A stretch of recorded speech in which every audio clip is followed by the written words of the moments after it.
ملک کے حالات دن بدن خراب ہوتے جا رہے ہیں اور اب کھلے عام مسلمانوں کے بائیکاٹ کے لیے حکومت سے نمائندگی کی جا رہی ہے۔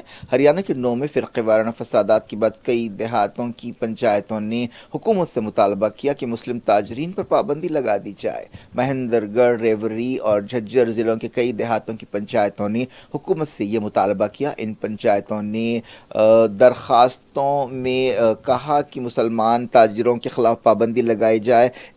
ان درخواستوں پر کئی سرپنچوں نے دستخط کیے ہیں۔ معلوم ہو کہ 3 ضلعوں کی 50 پنچایتوں نے حکومت کو ایسا خط لکھا ہے۔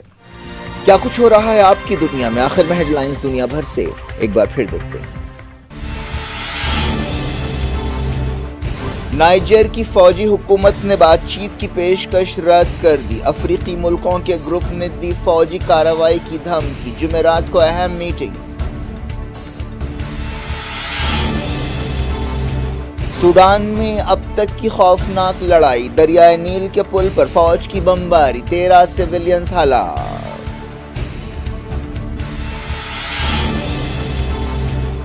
رشیا نے زاپوریزھیا نیوکلیئر پلانٹ کی حفاظت کے لیے چیچن سپاہیوں کو اتار دیا۔ ماسکو کے قریب 2 ڈرونز کو مار گرایا گیا۔ ٹونیشیا کی کشتی سمندر میں ڈوبی، درجنوں ہلاک، 4 کو زندہ بچایا گیا۔ اٹلی جانے کی کوشش کر رہے تھے۔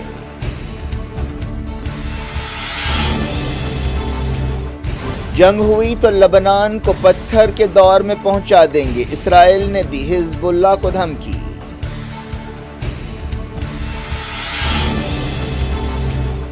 ایران نے supersonic cruise missile technology حاصل کر لی۔ امریکہ کے ساتھ بڑھتے تناؤ کے بیچ تہران نے کیا اعلان۔ پاکستان الیکشن کمیشن نے عمران خان پر 5 سال کی پابندی لگا دی۔ نوٹیفیکیشن جاری، الیکشن نہیں لڑ سکیں گے۔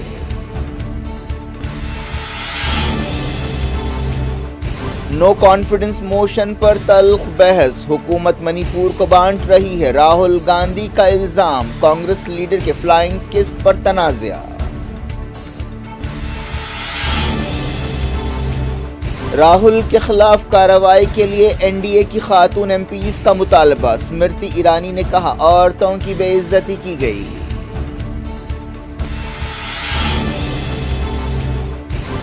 مسلم تاجروں پر پابندی لگائی جائے، ہریانہ کی 50 پنچایتوں نے کیا حکومت سے مطالبہ۔